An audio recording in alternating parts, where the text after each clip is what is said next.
What did that thing beep for? It looks like it restarts recording after a certain amount of time. Oh, okay. I just got my tea. The fuck? Like Ross from Friends.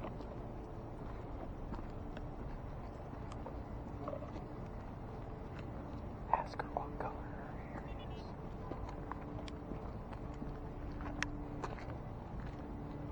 Ben, ask her what color her hair is. I've asked her to show me the color of their hair a couple of times and I've got nothing response. Maybe ask her by name. Which one of us, one of us is wearing that color?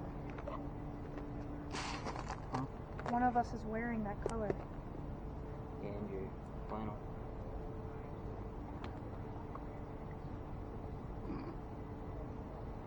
Okay, If we're Aunt gonna Bonnie is here, could you show me the color of your hair? Hold up.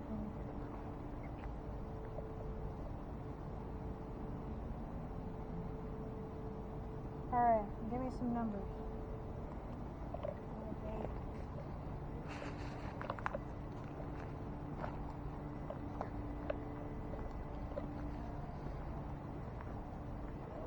Literally have 10 or 15 seconds of nothing but female voices. Yeah. And they weren't going to say anything. There were some of it was sung and some of it was just somebody talking. 10, 15 seconds. Women's voices. Yeah. I got a couple of mediocre readings over here.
Something, but I like didn't it do that. sounds the same between the light and darkness. I just I hit You're breaking my shit over there, man. Okay. Come on, I Ben. think I hit the power button. Yeah, you did. I got a purple just a second ago. Okay. Did you stop and verify it? I was rubbing here, and before I could even finish, it popped up in purple and stopped. Because I was like, wait, I'm not touching that. I'm not even near it. It'll also do it if you jog it around a little bit, but a purple is still a pretty high reading. I'm also getting a lot of female songs. I mean, it's a lot more than the whole rest of the I night. normally don't care about the gender that comes out of those, just because it's not the gender. It's just weird. There's so many female songs right here in this part. Now that I'm thinking about it, I have another spirit box today, and it runs both FM and AM at the same time. It takes out the white noise in between it. And the thing that we've gotten out of it sounds the same body, because it's always in real time and it's recorded. And I'm wondering if it's just coming from the AM station. Because it's been weird things. Yeah. Like very odd things. Yep. I'm wondering if I can run just AM. And television is right near FM, you know. Yeah. Channel 6 is 88.1. Where's it being when you lunch and you know how much freaking research I had to dive in for thermodynamics? I don't have a science degree in any way, shape, or form. And when I got it, I was like, okay, if I have a hang fan in the window on the last stop, yeah, it doesn't seem to work. No. I had no idea. So I was like, I better read this science. Yeah, these things are really fun. Yeah. steering going? I know you're trying to keep it dry, and I Yeah. appreciate that. I haven't seen anything. I'm just kind of panning around Okay. slowly. Kim, you got anything? I got sun. S-U-N or S-O-N? S-U-N. Because I was asking, like, I think I'm just amazed about how many actual spelled out words I you know. have that we don't have to unscramble. most of them are 3 letters, but Yeah. they're still Son, Tux, Sir, Pat, Yep. hats. Patsy. We'll give Yeah. Kim another minute, and then, because it doesn't sound like you guys are giving me anything specific. So I haven't even looked at my camera. Yeah, I've asked several times about the name of the boat and the appearance. I haven't gotten any I response. tried the hair color thing a couple of times. Yeah, I'm getting the relevant stuff. I just got hot. Hot. But I just asked, like, is it so that you fell in love with a woman or something like that? And that's when I got the sun, so it's irrelevant. He's got another orange. I have a couple of things here that are relevant to Philadelphia Alley. I told you we'd get some bleed over in some of these locations. Yeah. The word medicine is the last thing that just showed up. Obviously, we're talking about a doctor. We have the word July. His birthday shows up here all the time, but it usually comes through in your red spirit boxes through 7s because it was July 7th, 7/7. So we normally get a double 7 here, but I have July directly on here. There's something else I saw. And the word bang, that showed up when we were in Philadelphia Alley as well. You're kidding. Nope. Wish it was. That's about it. But yeah, I You mean, know what I'm I got the thinking name on that? Christopher on that. The bill thing? The bang. Those came from the gunshots. It could have been right Well, after you could talked be, about but people saying they y'all, heard them. you commented something about me being deaf. Yeah. Okay, I've heard Stuart. I've heard Oh, Okay. I know what you're talking about. James. The name James. Stuart and James. Oh. I've heard Stairway to Heaven, the song, Mhm. and then Was that the lyric that you heard? That was Robert Plant singing "Stairway to Heaven," or was he singing a lyric from the song? a lyric from the song. Okay, so I'm more interested in the lyric from the song, not the Okay. song. And then I heard something say a Christian was called.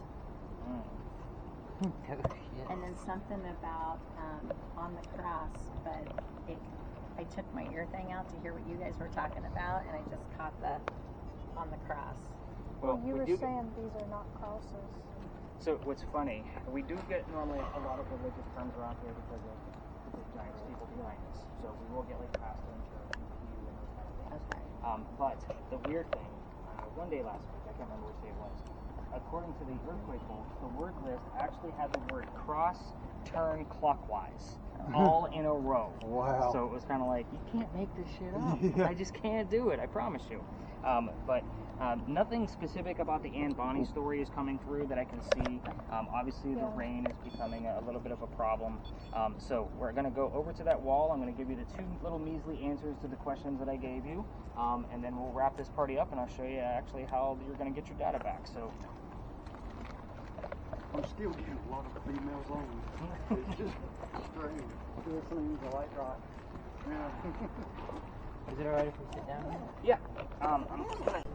The judge, his name is Nick as well, so if you guys hear his name, it's not me, it's him. He wants to see the 2 men that fought back so valiantly on their own after he's tried and hung Calico Jack and all the drunken pirates that wouldn't fight. Anne and Mary go in front of this judge and reveal their gender, hoping to save themselves. He doesn't care that they're female. They're still pirates. He's still going to hang them. We plead our bellies. It was the last thing that they shouted out because you can't hang a pregnant woman in 1720. It is illegal. So they did save themselves, and they sent them both back to jail to delay the hanging. Dad is still here in South Carolina with all of his Irish money, because he was an attorney back home in Ireland, and he bails out Anne, brings her back home. She remarries. That's husband number 2, but guy number 4, because we're going to count Mary Reed, has 4 kids and dies at the age of 84. Yes, very abrupt, because we don't know jack about her after her pirate career. Now, there's all kinds of rumors about what happened to her, but Mary Reed, she died a year later in 1721 from whatever pirates die from in Jamaican jails. Use your imagination. Most books and articles will tell you it was fever. I'm going to call bullshit and say it was scurvious and nasty and gross. So, use your imagination. It's a lot more fun that way because it's a romantic pirate story, right? So, 2 things I left out of the story on purpose. Everything else is fair game. The only 2 things I left out were the names of Anne Bonny's parents. That's the father and his mistress. The other thing I left out was the name of Calico Jack's ship. So you can ask those 2 questions or anything else that you feel like asking. Now before we spread out, because we can go in a number of places, those of you with cameras, everybody likes to get footage of the front of the powder magazine if you'd like, or you can head over to the other side of the cemetery where you can actually see the sign that says there's no ghost here but the Holy Ghost. In either space, I just ask that nobody interrupts the other tours. Again, we spread out, they tell a story and move on, just kind of wait your turn. Before I have you guys all spread out, here's something that I tell you guys pretty much on a nightly basis now because it kind of gives you why I give that heated warning at the top of the tour.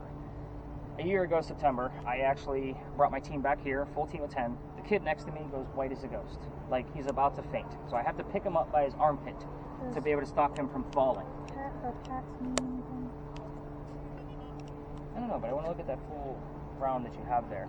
His boyfriend picks him up from the other side so he doesn't hit his head on the ground, and we move him over to that wall over there, which is where we're going to end because I can set my bag down and collect. But he's feeling better after I get him a bottle of water and we tell the story about Anne Bonny that I just told you.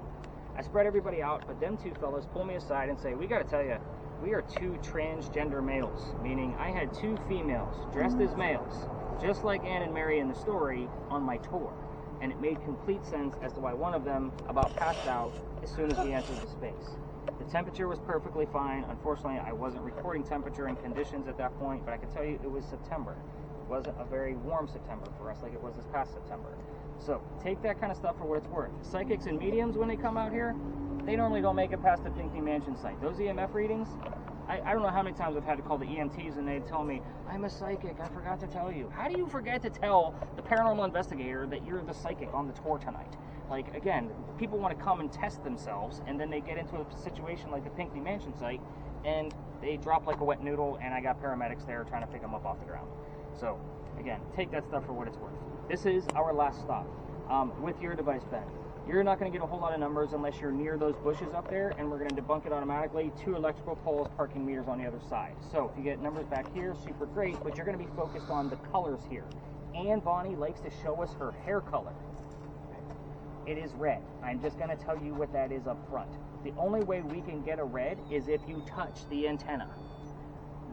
The full moon night we had, or maybe it was the night before, 10 times we had the exact same answer, and the only time I've ever gotten a red on command has been in this space. I've tried it in other spaces, other investigations, nothing. Only in this space and in different spots to kind of verify that it's not just an anomalous thing happening in one location. So, again, have some fun with that. Let me know if you get any colors and numbers. This is a hit or miss. I'm going to go chill by the wall and smoke because you all know what the hell you're doing by now. Come and see me in 5 to 7 minutes, and we'll see what's going on. If we have a lot going on, obviously we'll piece this puzzle together, and then we'll either wrap it up or continue on. So, go have some fun. Spread out a little bit. So what was the first question? The second one was about the name of Jack's ship. What was the first one? Anne Bonny's parents. Okay. Father and the mistress. They normally come together. That's the Their weird names. thing. Okay. Normally somebody will come back up to me and say, I just heard this name and this name, and that's the exact names. And they came together in one thing. The only thing was we had. You want to go to the cemetery? It was Pat and Sir. Or Pat Sir. P-A-T-S-I-R. Interesting. My feet are starting to kill me. When you were telling the story about her father bailing her out and taking her back to Ireland, Yeah. I immediately heard, I'm still here. Yeah. First week I bought that upgrade and brought it out to the tour. We caught the craziest orb I've ever seen. Like, I want to say, like, the most intelligent orb I've Yeah, ever this seen. first one I saw kind of started up like right here, Mm-hmm. and it kind of went up, and then went off. So when I'm watching that on my computer, just kind of give you a few debunking things. I'm going to be looking for that, obviously, but I'm looking to see if it came from outside the frame, and if it did, I have to debunk it automatically. If it leaves the frame, The first one I saw, it looked like it came from like the middle of the frame. It looked like it showed up. I was looking at it when I saw it. so I look at origin, speed, size. Unfortunately, we won't be able to see color with that because it's obviously the illumination of it. What do you got? Dad got something. I was telling him, I said they were definitely gay, and he got something that said they are so. Plain as day, they are so. Well, this is the space where I normally hear girls just want to have fun. Really? Yeah, so that one, and then about a year and a half ago when I first started doing this, we did get 2 female DJs talking, and it said they were laughing their asses off and going, they think we're guys. Like, it was the funniest thing. Like, but again, crap. I'll never forget that one because it's so significant to the space. Again, this is a weird spot. Yeah. So it's either we're going to get a lot or nothing. I mean, it was just strange because she's she's like, they were gay, and as soon as she said that, it says they are so. They are so. Let's go Another check gay out the person would cemetery. know, right? Let's go check out the cemetery. Where did Ben go? He went off that way, so. I keep getting rain on my glasses. That makes me excited. Because not only gay, but good hosts. And Spencer and I really enjoy like the whole gay culture about pirates and shit, so that's very exciting. She rolled over. I'm like, yellow, apple, orange, and I'm Martha. She's like, I am Martha. I'm like, is that who you looking for? So let's see.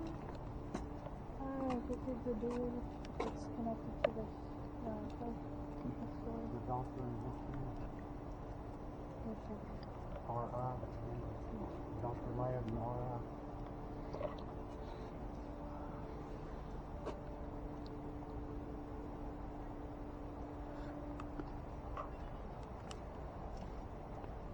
Is it in?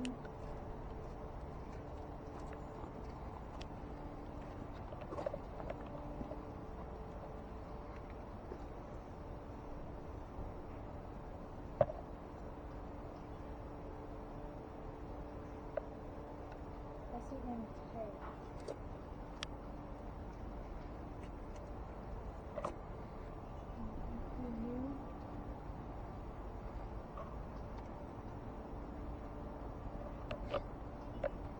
Here's your sign.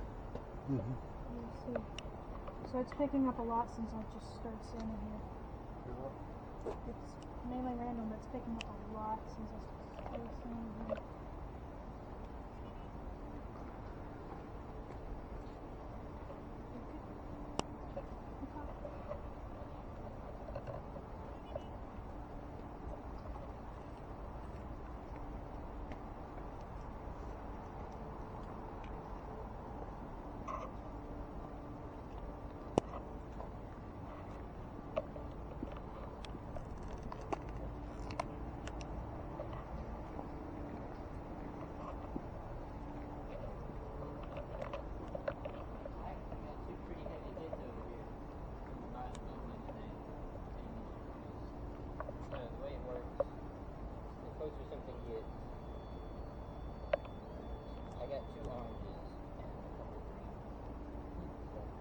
And well, if you want to go right here.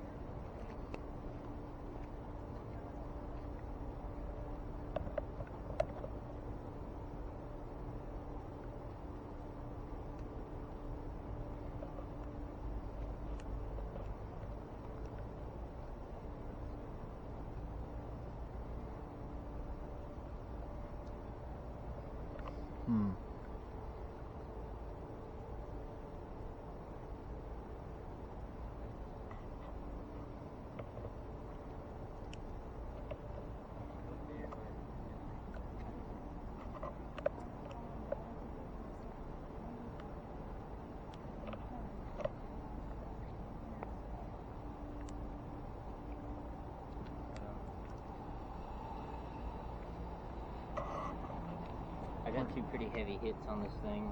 2 oranges and a green over there. Where'd Dad go? He go back to Hey, he was back in there over there talking.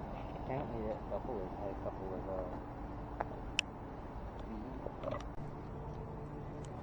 I actually like that idea, so I really appreciate that. Like, I'm not the guy where it's like, no, we have to do it this way. Like, I'm constantly tweaking it. Open And to I it. had a guy show up, a local, the other night, and he told me something about Philadelphia Alley that I just haven't had time to research yet. He told me about Andrew Jackson had a duel in Dueler's Alley one time. and it's a bullet I hole. remember reading about that in school. Yeah, and I have like 3 books on dueling in Charleston. You think I would have caught that, but it was like I was always looking for specifics to Dr. Ladd, so I just haven't had time to research it yet, but I welcome it. Like, if you guys find shit and you want to help me debunk things, I'm all about it. Or if there's a different version of the story, I know there's different versions of the story. So it's a matter of, like, how much are we going to be able to prove? Did you guys notice that there's a lot of ghost tours over on Church Street? Like when we crossed over here into the lot?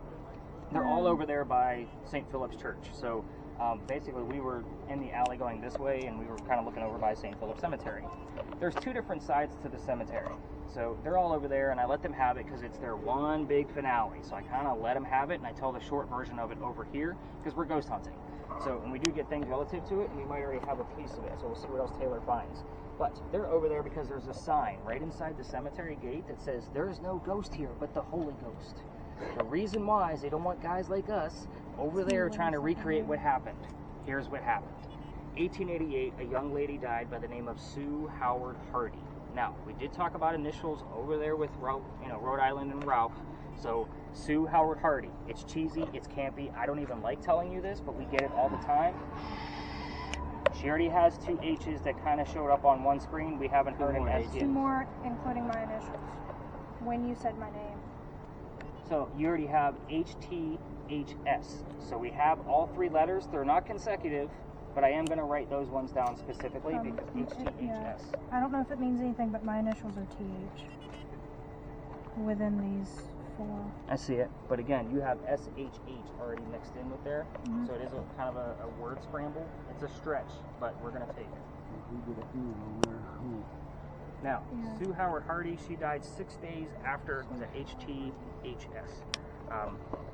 She died 6 days after her stillborn child. Very sad story, right?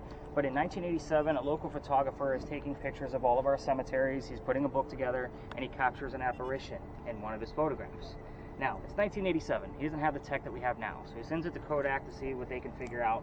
And they say they don't know what's going on with it, but it is an authentic picture and that nothing has been tampered with because they can tell those things back then. So he sends it back, and for guys like me, the picture's gold, right? But it is cursed to females.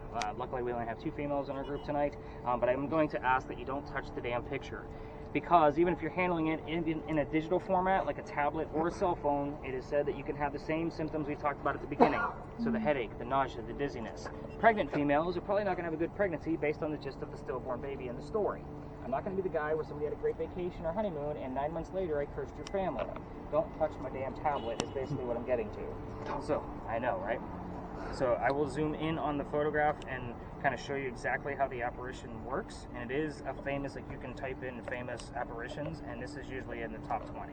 Like it's a big one. So we'll start with the 2 of you. This is the full picture that he took. Your apparition is right here. This is Sue's grave, the headstone. She's praying over top of it with the baby basket next to her. I have seen that. So this is a pretty famous apparition, and again, every ghost tour ends this with their big finale because they have something to show. Oh. So again, you can see where it would look a little funny, but everybody misses the baby basket. And I've zoomed in a little bit further on a computer, and you can see the weaving on the basket in this guy. Like it's pretty detailed. So this is another instance where you can probably, like, the baby was probably buried with mom, and I did try to dive into the census records to try to find out like where he was buried or she was buried because we don't even know the gender. Again, no records because those census records were destroyed in a fire. Imagine that. We've had dozens of them. So I also wanted to find out where Sue and her husband Gaston lived, so I kind of have a leg up on the tours, like take you to where they lived, you know, kind of thing, and see if we can get any activity out of it. But again, census records, and I haven't dug through the previous census records, but I don't even know if they were married at that time. So again, that's the reason why they're all over there. We're here to discuss pirates, so let's get into that. What's the tour? Oh yeah, we're gonna see lots of them. Okay. That's why we're back here. They just kind of cut through. They might stop. They'll take pictures of the moon when it's next to the steeple, kind of thing. Like they do all the cheesy stuff. I pointed out, like, hey, if you're a picture taker, go ahead. We're gonna be in the back getting started. So I'm that guy. I'm a picture taker, but I'm not taking my phone. So. Yeah. Oh, that's okay. It ruined my gear. No, I'm kidding. I'm trying to keep my hat brim over top of it. No, I'm trying to experience things here, see pictures. Fair enough. We're going to be discussing that little tiny building over there with the crosses on it. Those are not crosses, by the way. Those are earthquake bolts. If you're unfamiliar with earthquake bolts, it is basically a turnbuckle that runs all the way through the roof. if we have another earthquake, like what we did in 1886, which we haven't, you can turn the turnbuckles and it'll straighten the building back up to prevent it from getting any further damage. What? Yeah, it's kind of a cool idea, but that shit don't work. I'm just going to tell you flat out, it doesn't work. There are earthquake bolts all over Charleston. It is part of our Charleston charm. You're going to see lion heads and pineapples and all kinds of craziness. Like, it's just the Charleston charm. It's just what we do here. So I will tell you that the apartment building behind that little tiny building also has them, but they're in kind of like that peachy colored square. And the weird thing about those earthquake bolts is that they are running through both sides. So they run this way and this way through the same floor. So they're literally laying right on top of each other. It's kind of a weird instance of why the hell they would still put those in. Now, the reason I bring this up is because the one on the little tiny building over there, those are the first set of earthquake bolts that Charleston put in. Why? Because that's the oldest government building in South Carolina. It was finished in 1715, which is why we're here. This building is familiar to the ghost. We don't have many buildings this old, and especially buildings this old that where tour guides are actually allowed to go. So we'll just put it out there. Again, that's why this place is a hit or miss location. This building took 10 years to build. Does that sound like our government? Small building, 10 years? No, not at all. But this particular building, again, 1703 to 1713. I was like, where's that light coming from? And it's your bait. Our story begins right in the middle of its construction. You got to kind of follow me. There's a couple of twists in here. 1708, a young lady moves here from Ireland. Her name is Anne Cormack. She comes here with her father and his mistress. His mistress turns out to be Anne's mother. Is everybody with me so far? I'd slow down really slow on that one because it can be a lot of twisties. Now, the three of them are running away from her father's angry wife from Ireland to come here from boat. Like, that's a pissed off wife. I'm just going to point that out there. Now, they land in Georgetown. That's just north of here between us and Myrtle Beach, about an hour north. Dad bought a plantation, and Mom died pretty quickly. So that means he has to send young Anne down here to be able to sell anything from the plantation and kind of keep things afloat. You're kind of getting the gist of that. Now, Anne back home in Ireland, she's kind of a badass. They say she actually killed one of her servants with a knife to the belly when she was only 7, 8, or 9 years old. Again, pirate lore. We don't know the exact age. Now, fast forward. Building's done in 13. Pirates are coming through town in 1715. Anne is stoked. Why? She's going to fall in love quickly so she can fall in love and get her freedom just like a man. It's a man's world at this point. First guy she falls in love with. Yes, I said first because there's a handful of them and we're going to go through them. Let's do this. First guy is James Bonney. You already see where this one's going, right? Dad didn't approve. He's a filthy pirate. They run away to Jamaica. They get married. We now have Anne Bonney, the famous female pirate. However, James... 93 degrees. 93 degrees? You had it next to you. You had it next to you. Okay. Debunked. See, that's why you guys keep me around. So, James is not the Captain Jack Sparrow that she was hoping for, because every young lady wants a Captain Jack Sparrow, isn't that correct? So, this guy is a privateer. He's a spy for the British. This guy is, again, he's a coward in her eyes. So she falls in love a few years later. This is John Rackham, a.k.a. Calico Jack. This is literally the person they based the Captain Jack Sparrow character off of. So he is the Captain Jack Sparrow she was hoping for. He has his own ship. Anne wants to be part of it. Can't put a girl on a pirate crew. Does anybody know why? Bad luck. Bad luck. Right, exactly. Most people get a little bit dirtier than that. Thank you for bringing up the right answer. So he makes a deal with her. If you dress like a guy, you can be part of the crew, but you're going to be a female in my quarters. She's okay with this because Dad used to cross-dress her as a boy apprentice back home in Ireland to hide her away from his wife. It's a man's world. Again, she's cool with it. But we're all adults here. Let's put 2 and 2 together. She's going to be a female in his quarters. She's eventually going to get pregnant. You cannot have a pregnant pirate dude on the crew. Somebody's going to figure out that she's a girl. So he drops her off in Cuba. Go have the baby in Cuba. Come back later and we'll figure it out. She goes and has the baby, but returns with no baby. We have no idea what happened to the child. I can't find it anywhere in all of the books that I've read. The other piece of this is that she's dressed like a female when she came back. This makes Jack pretty angry when she came back because now everybody's going to know that he let a girl on the crew. He captured another pirate crew while she was gone giving birth, and they're down below deck. Anne's going to go flirting with that pirate crew to make Jack even more mad, because that's what Anne does. We're on guy number 3, in case you lost track. Guy number 3 turns out to be a female, dressed like a guy to be part of the pirate crew the Calico Jack captured. So now we have 2 females, dressed like males on the same ship. I heard about this one. Her name is Mary Reed. She went by Mark Reed to become a pirate. Her and Mary become friends, possibly lovers. We're never going to really know for sure. But the British, they find out where they are, and they send a fleet of ships to take down one pirate ship. Anne and Mary are the only two pirates not drunk enough to come up and fight with their one-bullet flintlocks, probably because they don't know how to use the cannon jet, to try to fend off the ships. But it doesn't work out because they're not going to be able to take on a whole fleet of ships. So as they're being arrested, she looks at her captain, her beau, Calico Jack, and she says, "You should have fought like a man instead of being hanged like a dog." The word dog shows up here a lot, just so you guys know. We even get like dogs barking on your red spirit boxes. And it's weird because you guys don't know that part of the story yet. And you tell me, I just heard dogs barking. No shit.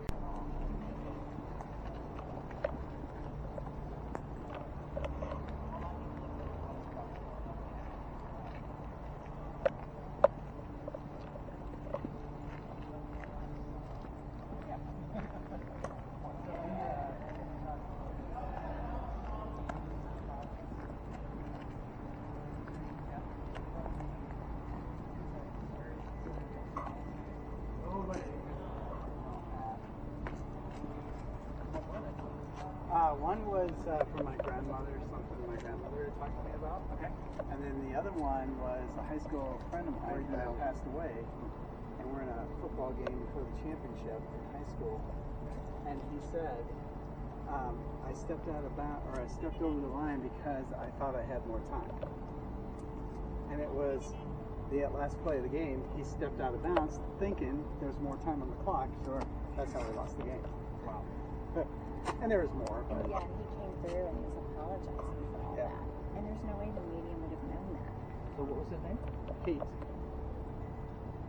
I had Ryan show up on my work list today. So I will tell you when I get deaths on this tour, like that have been like recent deaths, like Storm, those kind of recent wars. It doesn't matter which story I tell, what piece of history we're discussing. Everything that comes through is about somebody they lost. It happens all the time. So yeah, that's another reason. Like I don't claim to be a psychic or anything like that. Like that's why I rely on all the electronics and science. And again, I'm a writer, like I mentioned at the top of the tour. So everything for me is about like how can we legitimately prove how this is actually working together. And when I've been doing this same route for a good 2 years now. There's no way all of these things that keep happening in these locations are coincidence.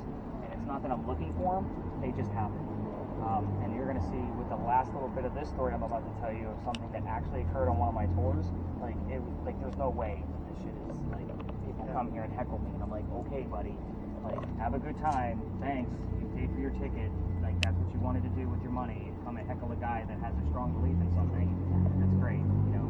But you guys actually bought your tickets before I raised the ticket prices because I actually had to, because I was literally getting 2 or 3 hecklers a night, like just coming here to make fun of a guy like me.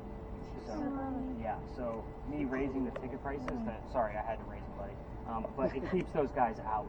Like it just keeps them going. So I haven't, since I did that, I haven't seen anybody since. So when I see somebody grinning like you all night, I'm like, oh man, he's the skeptic. He's waiting for something to happen. It's not happening. Well, I can talk a lot about RF, you know, but why are you just using the FM band? As far as like the spirit boxes, it's probably the most easily recognizable for somebody that's never used these before. Because remember, I'm also teaching out here, so I'm teaching them to not take the, no purchase necessary kind of, mentality, because those are common things you would normally hear. I'm waiting for them to hear weird things out of here that they wouldn't normally like recognize as something being part of something else. So like hearing a car commercial, like buy a 2022 Kia, like I eliminate all those terms that are coming out of there. So that's part of the reason why I use FM only. Honestly, one of the best investigations I've done, I've used AM, just because we get a lot of evangelists, we get a lot of newscasts, and I like to run AM like fast and slow, so that way there's voices like radio chatter and non-radio chatter. And I also use a Faraday box to put the non-radio chatter in, so that way there's no. Oh, it sounds like you already know what that is. Oh yeah. Right. Well, AM propagates through the ground, right? So AM radio station, the tower is short because it just needs to have a stick in the ground that conducts electricity real well. Right. FM, you have to go up as high as you can to get it as far as you want away, right? I think the AM is perfect for propagation. That's why you can hear it on the other side of the planet sometimes, around the curvature of the Earth and all that type of thing. I think So you're suggesting I should have one FM, one AM? At the NON, and then But as soon as you While said I'm something about showing you- pirates, X popped up. X marks as the a spot. Oh, the reason why I was excited about GOAT, by the way, is because when I told you that they cut off this alley, it's because this is where they kept the livestock. it used to be called Cow Alley before it was Dueler's Alley. So again, very interesting. We will get the word cow and alley all in the same night as well. Joke that we have. The other thing, go ahead. So no tours go down there to that end. Only to halfway. Like there's kind of a marker right there. If they are past that, they're in a residential area, and Lodge Alley is literally the line of where we're allowed to go. So the halfway point of this lines up with Lodge Alley. Okay. So again, other tourists go down past that point. They're a newbie like I was back then, and they just don't know where they're allowed to go and where they're not allowed to go. So again, I was going through a whole part of the neighborhood just to get to this one building at the end that was on East Bay Street to talk about some hanging guy that hung himself there after he lost his father's fortune. And it was a great story, but I can't tell it anymore because it's off the beaten path now. This gate, part of, like you guys kind of pointed out that there's a cemetery on the other side. Remember that this alley didn't go all the way through. This is a courtyard to get over to the cemetery off to the left, over on your side. So, in the event there was a loser to the duel, this gateway was put here, no gate, as a shortcut to get to the cemetery. Otherwise, they'd have to walk all the way down to Queen Street and come back around to get to the cemetery and go celebrate the winner later on. This way was much, much quicker. You're going to see that when we go around. But you can obviously see how long this alley is. By the way, this is one of the most picturesque places we have in all of Charleston. If you're a picture taker, night or day, absolutely stunning. So perfect lighting down here all the time. I don't know what it is about this space. It is probably one of my favorite places in all of Charleston. So again, when I'm down here for the day, I always bring the dogs down here. It's so peaceful down here all the time. All right, let's go learn about some crazy pirates. What do you think? For those of you recording with your cameras, if you want to keep them running the whole time, moving forward, you can. But we definitely want you guys listening on your spirit boxes. Your device is going to work completely different again at the last location. And as we're walking on the sidewalks, don't get excited about the parking meters. All right, who's getting excited about crosswalks earlier? I'll keep them in check.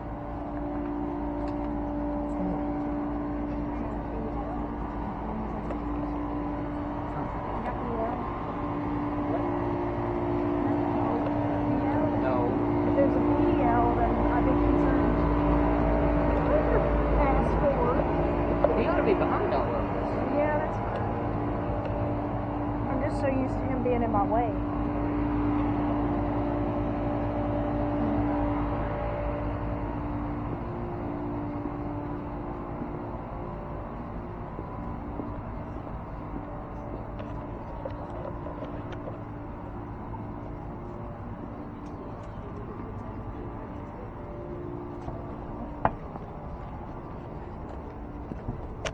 Back there at the first place, Dream On came on from.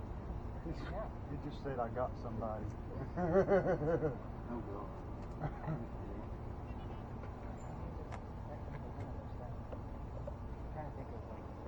Those were both in Lodge Alley. The last alley we were in, the Dream On, and I got somebody. That one was just now. Before the fire Where was. mansion. Okay. Yeah, and mine was just now. Just now. Yeah. This one's gonna be weird. What'd you say? I got somebody. Taylor, you got anything going on with yours? You've been pretty quiet over there. No, I mean, not really. I'm getting a lot of D's and Q's here lately. I don't know if that means anything. No. There's no pattern. So I got the number 20 that showed up, and the word goat. What time is it? 'Cause that showed up at 10:15. That one's for Hayden. So it is 10:20. So that was about 5 minutes ago. Would they be telling us our age? She's 20. Not unless you guys brought somebody with you. Yeah, I mean, it's possible. It's very It's possible. I'll be interested. Like, I'm just gonna be honest. I'm really interested in the word goat. So Make note of 1 minute and 22 seconds behind you. well, it'll just be Philadelphia Alley for me, and you just notated it for me. Okay. So, because I splice all those videos together. Yeah. So, is there something going on? It was like 10 or 15 seconds before I said that. Mm-hmm. It just looks like a person saying it. Oh, How far behind? I wouldn't be surprised at all. This looks like an entrance to a cemetery on this. It is. It is. Oh, okay. Oh, that's a And, cemetery. and we're going to be talking about that. So here's I'll explain goat here in a moment. Let's kind of go through the history here so we know what we're actually doing. So this place used to be called Dueler's Alley. So you are recording, right? Yeah, good. So this is where some of the duels used to occur for the city of Charleston. So it's every ghost tour stops down here. I'm super surprised that there's nobody else down here right now. Like, just to kind of be honest, because we're going to be running into other tours. And again, if one starts to pass through here, we're just going to split the seas so that way they can pass through because they're going to go down much further. We all tell the same story. However, I tell it a lot differently because you're ghost hunting. We're not going to be telling ghost campfire stories tonight. This is all about the details. Here's how this one goes. There's a doctor that moves down here from Rhode Island. So with yours, I literally want you looking for the initials RI. That is a big one down here. Okay. I'm going to explain more and why it's relevant more than just the Rhode Island piece here in a moment. But he moves down here because he's supposed to get married to his fiancée, Amanda. Amanda just inherited a bunch of money from her dead parents. She has an attorney that's helping her out with all of this cash flow. The attorney thinks that Dr. Ladd is just after Amanda's money. So he tells Dr. Ladd she tells Amanda to get rid of the doctor. So Dr. Ladd moves here to prove that he's not after his fiance's money. The coachman that brought him into town set him up to be robbed and killed. It wasn't a good start to his stay in Charleston. Somebody was walking by. He seen what was going on because he knew the coachman. So he goes up to the doctor. Oh, by the way, that guy's name is Ralph Isaacs, which is where the RI shows up. Ralph has the same initials as where the doctor came from. RI, even before we had the Ouija board, showed up here all the time. I just saw another on the regular light. Boxes, it was a big deal. We had it actually twice last night. I saw another light go from bottom to top, like real close to the camera. Okay, it may have been, like if it goes in and out of the frame, like it's usually an insect when that happens, and I'll show you how I debunk those when you guys get your video back. But Ralph tells this doctor, you don't want to stay here, man. I know this coachman, he's going to try to kill you and take all your money. But I got some friends at 59 Church Street. You can stay there, and you'll be good to go. Dr. Ladd takes him up on the offer, and the two guys become friends. The longer the doctor stays here in Charleston, the more money he's making because his practice is taking off. He's proving his point that he wasn't just after Amanda's money. Amanda's moving down soon because he's proving his point, and they're going to get married. Dr. Ladd becomes known as the Whistling Doctor because he whistled all the time. Kind of the thing. It's the late 1700s. Every haunted city you're going to visit in the future is going to have a cliched whistling ghost. I can put my paycheck on it. We actually have proof of this one. I'm going to get to that too. Ralph and Dr. Ladd go see plays together, but they can't sit next to each other because the doctor makes more money. He gets better seats. That's how that goes. So they talk about these plays on the way home. One night they went to go see Richard III from Shakespeare, and they're arguing over the new actress that was in the play. Dr. Ladd thought she was fantastic, but Ralph not so much. It gets even more heated when Ralph starts insulting the doctor's fiancée back home in Rhode Island. They go their separate ways. Ralph, having a lot of friends here, goes to his friends at the newspaper and puts an ad in the paper telling the whole city of Charleston what he thinks of the doctor. Like he's a disgrace to society kind of mentality. Dr. Ladd sees the newspaper ad but rebuttals with, let's go to Jeweler's Alley. We're going to settle this once and for all. They come down, they take their 10 paces, they turn. The doctor pointed his gun in the air. He shot. He didn't want to kill his friend. He just want to have the courage and bravery to show up to the fight and show Ralph he's willing to forgive. But Ralph has his one shot, and he puts it in the kneecap on the doctor. Dr. Ladd drops to the ground. His friends pick him up. They carry him home to 59 Church Street, where he dies 10 days later after refusing medical treatment. You have to remember that Dr. Ladd was a doctor, and he probably tried to bleed out the bullet himself.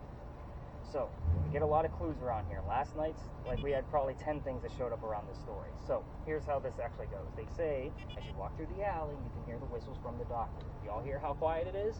It's always this quiet. Even on a busy Saturday afternoon, we can't hear the rustle and bustle of East Bay Street. Of course, I put that on cue, so it shows that we're not so noisy down here. Now, if you're going to walk through here without me after later on your vacation, turn on your voice recorders and see if you get any whistles in the background. However, keep in mind every local knows this story. Anybody walking up and down Cumberland or Queen Street is going to throw a whistle down the alley. I do it every single night, especially after I got booted out of here. So we're going to end up this way. My garage is over there. So I have to walk past the alley, and I always throw a whistle down the alley. Also, this is a point on your regular audio piece where you're going to be listening in the background. It's going to be very faint. So it's not going to be I always throw one in there so you guys have a point of reference of what it doesn't sound like. It's very faint, like very fast wind going by. Just kind of keep that in mind. They also say you can hear gunshots, but I don't have any gunshots, like as far as anything I've ever done down here. Here's how I got booted out.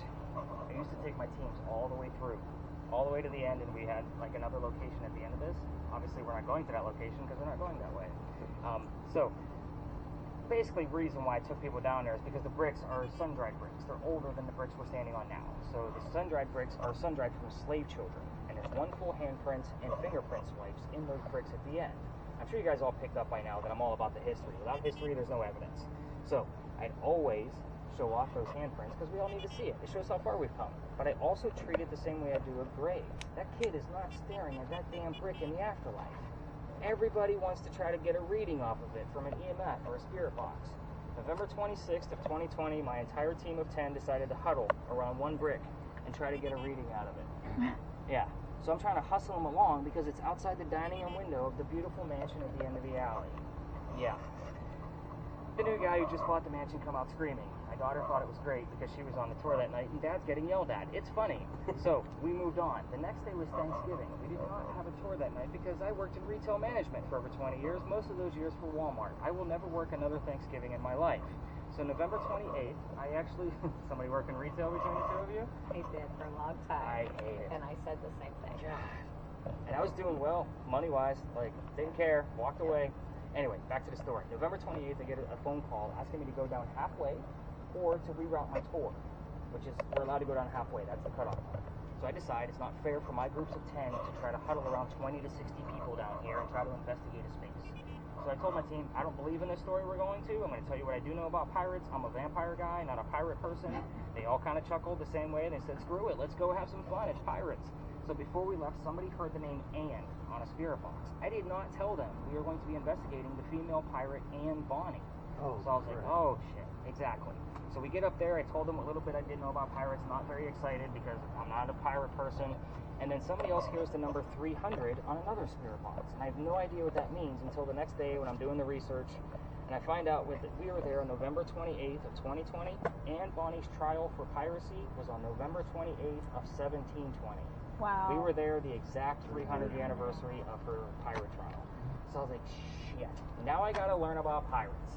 So it was one of those kind of things, and I've read more books about pirates than anything else. What do you have going on over there? Will his earbuds be putting anything off? Because I'm getting a 2 right beside his head where everywhere else is a 0. That's my superior brain working. That's what that is. That's all the metal in there.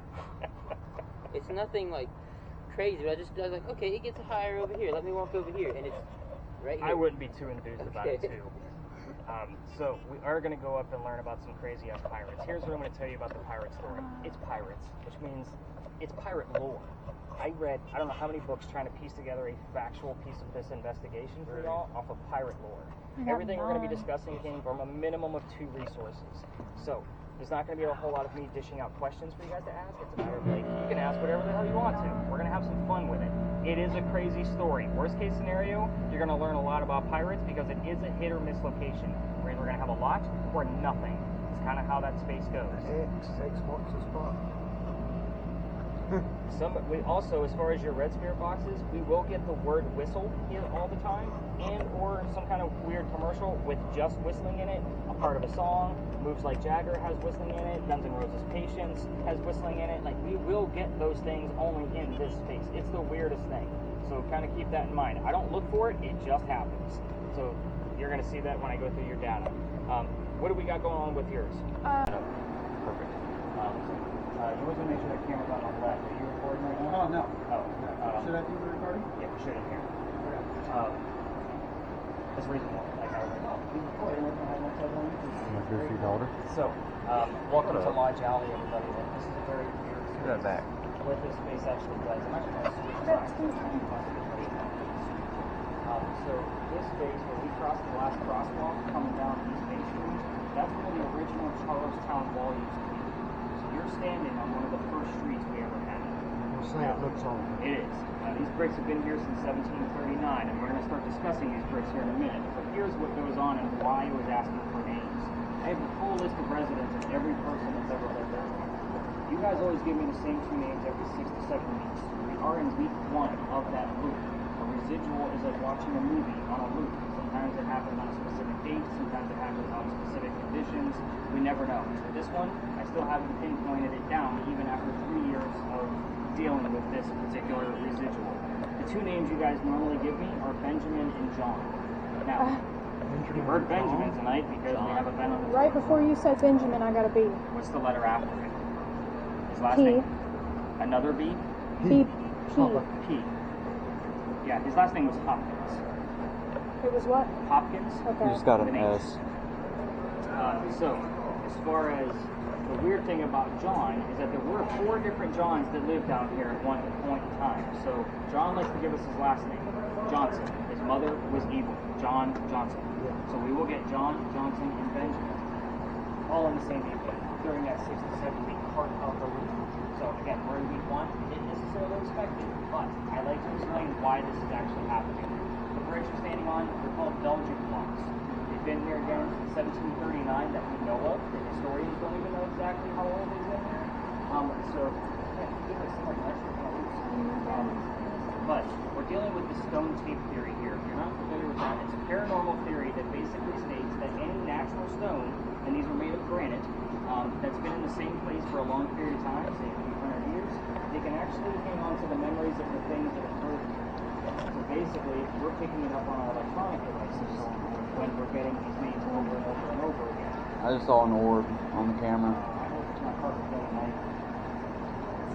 Carpet cleaning night. That man's gonna park right where we're staying. Hey Nick, I just saw an orb on the camera go from left to center left to the corner right. Yeah, no, we're gonna see what it does, but I'll continue on. You continue to come this way? Oh, he's sitting there.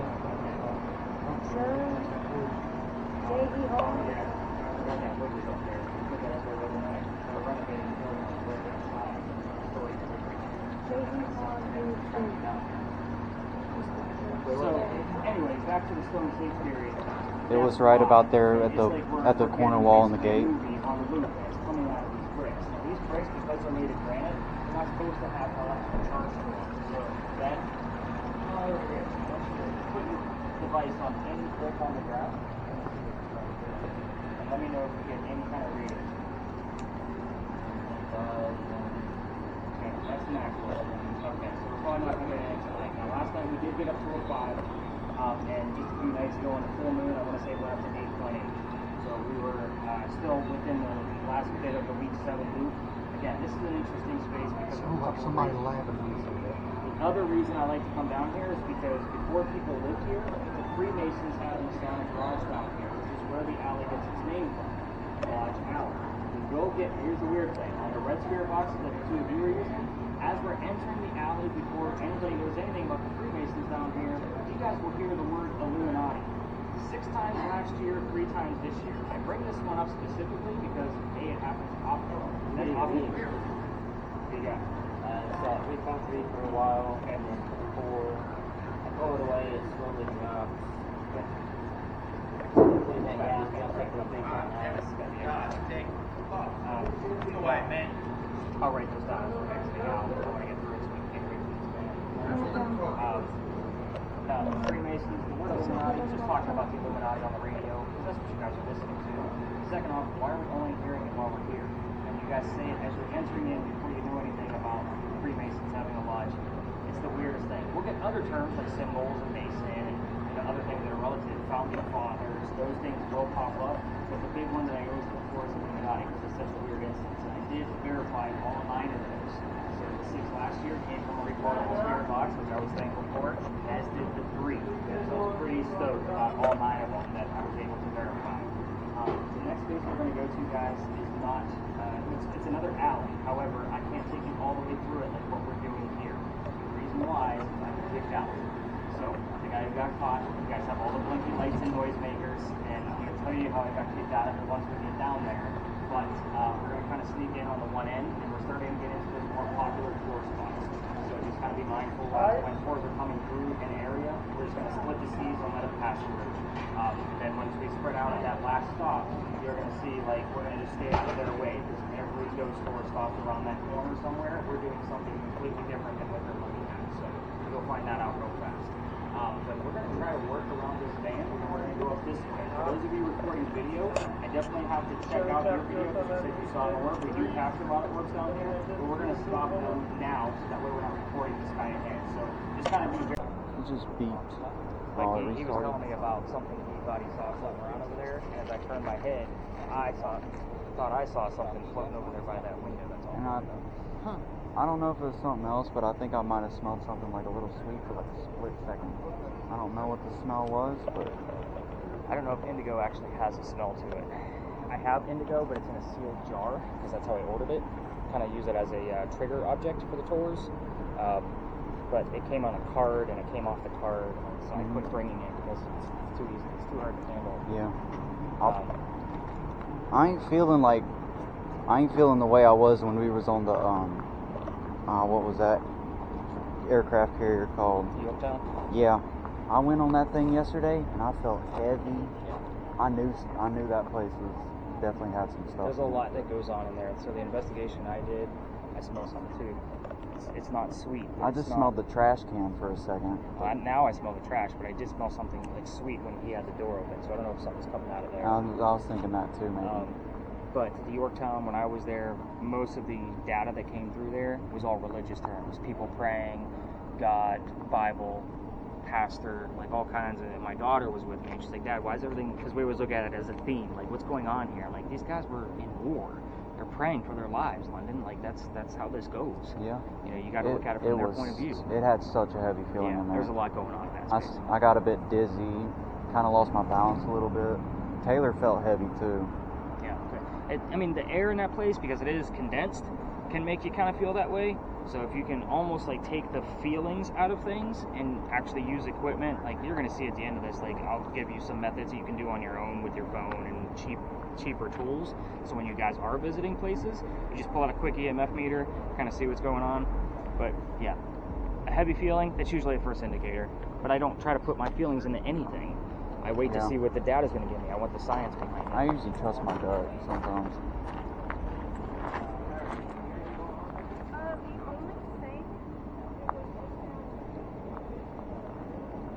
Walk back over here.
Anything else, Hayden? Has your shadow returned at all?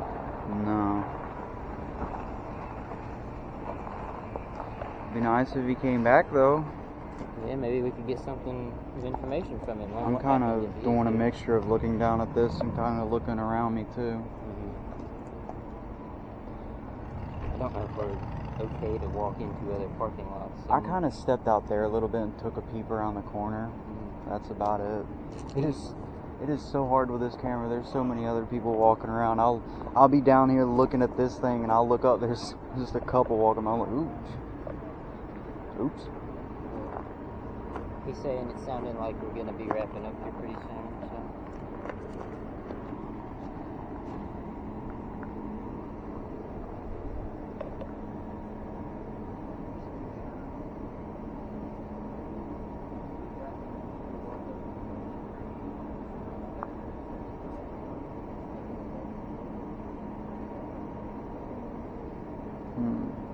Alright, you four. We're going to go back to the back again. We're going to talk about what everybody's found. Have you heard anything else you want to hear?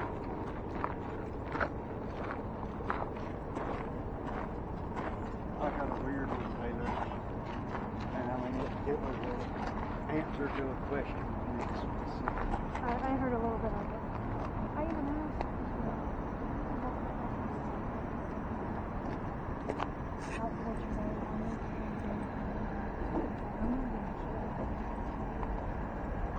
Alright, so trying not to be underneath the bucket in case somebody pissed off Eliza. I don't want the bucket dropping on my head. Oh, Oh,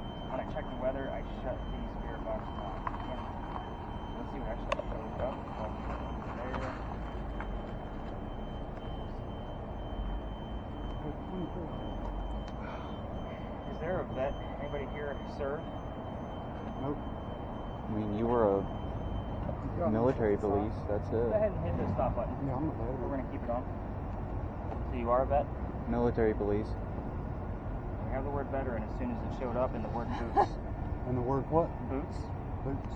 Okay. I normally associate that with military, but again, not specific enough for me.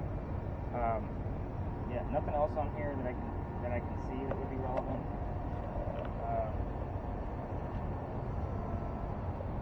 The word hair showed up, and I'm staring at it because I don't normally see that term show up here. And I want to say that was the first, like the last word that showed up before I checked the weather. It's my beautiful head. It is your beautiful hair. It doesn't say no hair. Is there a connection Hey. to possibly military style? You just No. got burned. No, not at all. Apparently like your house.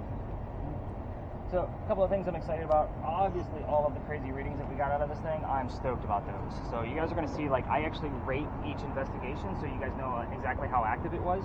And normally, anything over 25, I give double points for, just because, like, that's a high piece of electricity, especially when we're outside, where there's not supposed to be any electricity. So, I'm pretty stoked when we get those kind of numbers. Hayden and I actually both thought we saw something, and I don't normally put my thoughts and feelings into this, but again, as he was telling me what he thought he saw over by that wall, I happened to look that way before he told me, and I thought I saw the exact same thing he was about to describe. So again, it was kind of a weird moment because I don't normally put my thoughts into this and my feelings, like, oh, I think I felt a chill. Like, I'm not that guy. I want the science behind it. So that was kind of a weird anomaly, so hopefully we caught something on camera, and we both thought we saw it was along that brick wall over there, and I don't know anything about that building, to be honest Well, with you. it was. I saw it like right at that little like smaller. No, not at the stairwell, but that secondary wall where, just to the left of where that pole goes up. Yeah. It looked like it came from there. Okay. Well, what I saw was over by that window. So I mean, hopefully he's got something on that camera. If it was something, I only saw it for like a split second. Like it was. Maybe the mansion actually went into that area.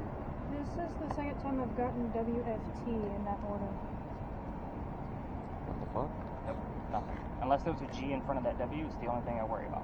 There's a J. I did have a GEW there.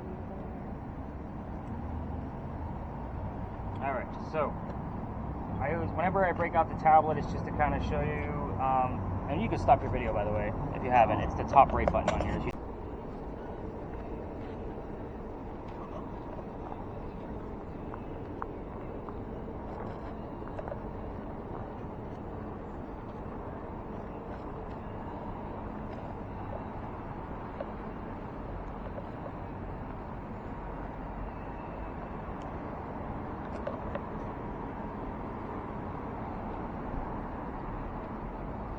I got that on camera.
Okay, tell me the story about the mansion.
5 minutes and asked again. I heard nothing.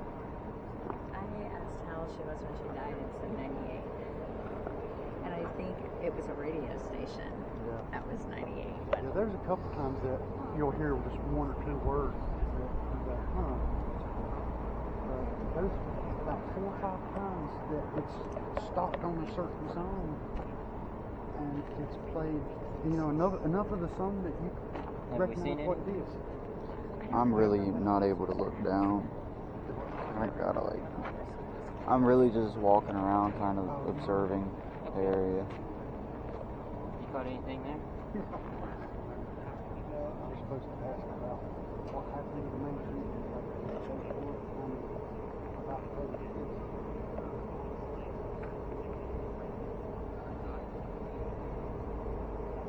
what's the highest it's going? I saw 41. Anything over an 18, I should let him know. I was panning over here. I think it might have been my eyes playing tricks on me, but it looked like I saw a shadow right around the corner of that wall right there. It's probably my eyes messing with me, but I don't know.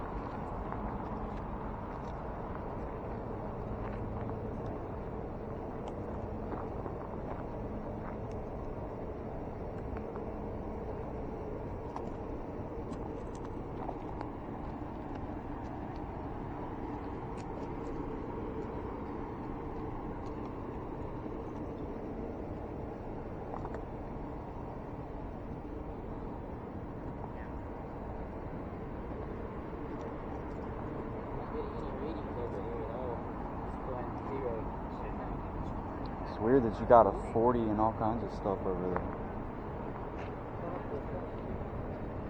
That's nothing.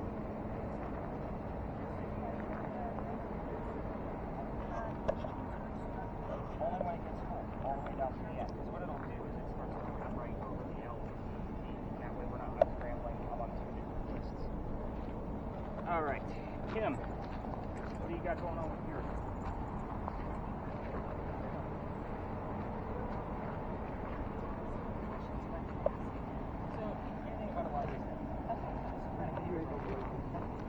I've asked about 5 times what happened to him.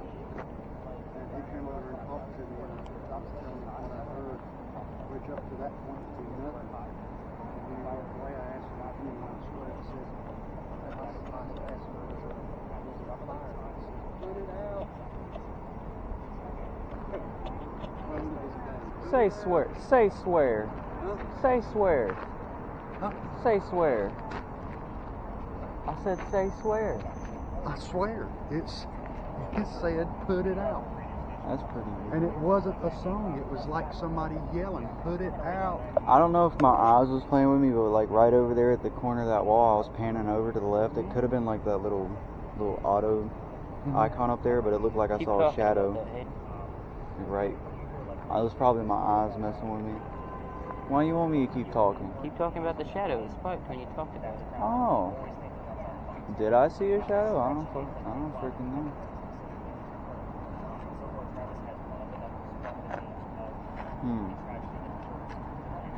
I mean, it didn't look like anything significant.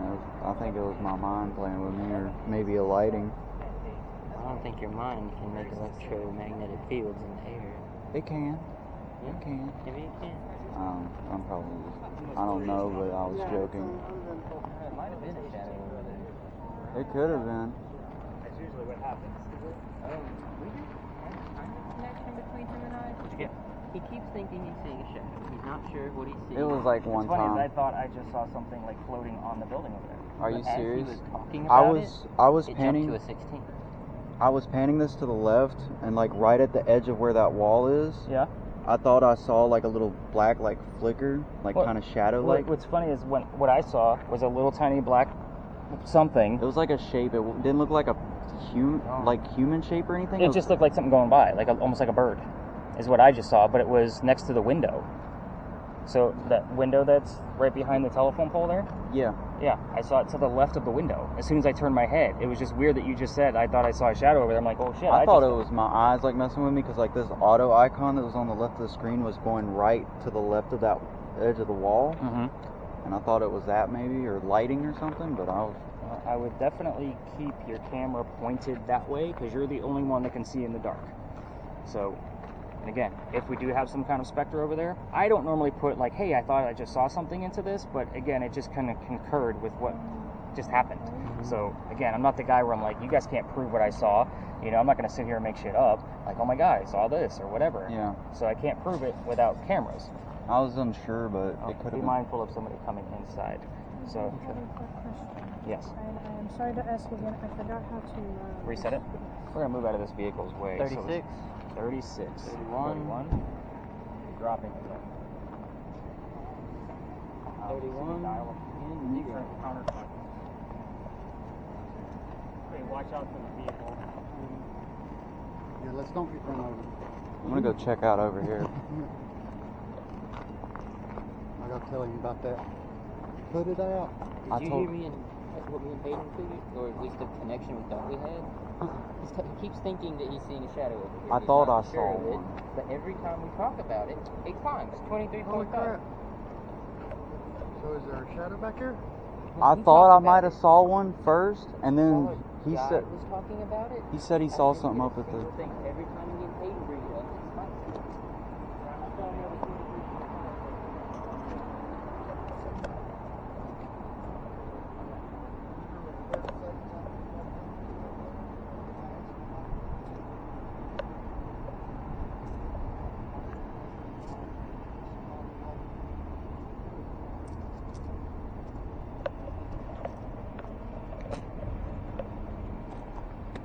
I wonder if it's trying to tell us something. Could be. Put it out.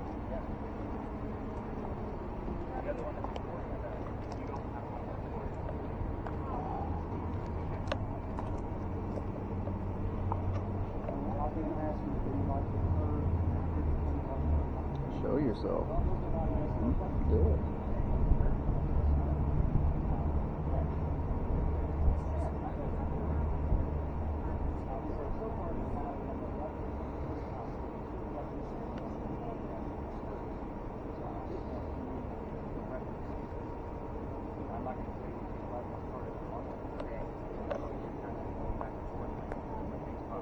I'm even asking what it is. So it's a very specific feature.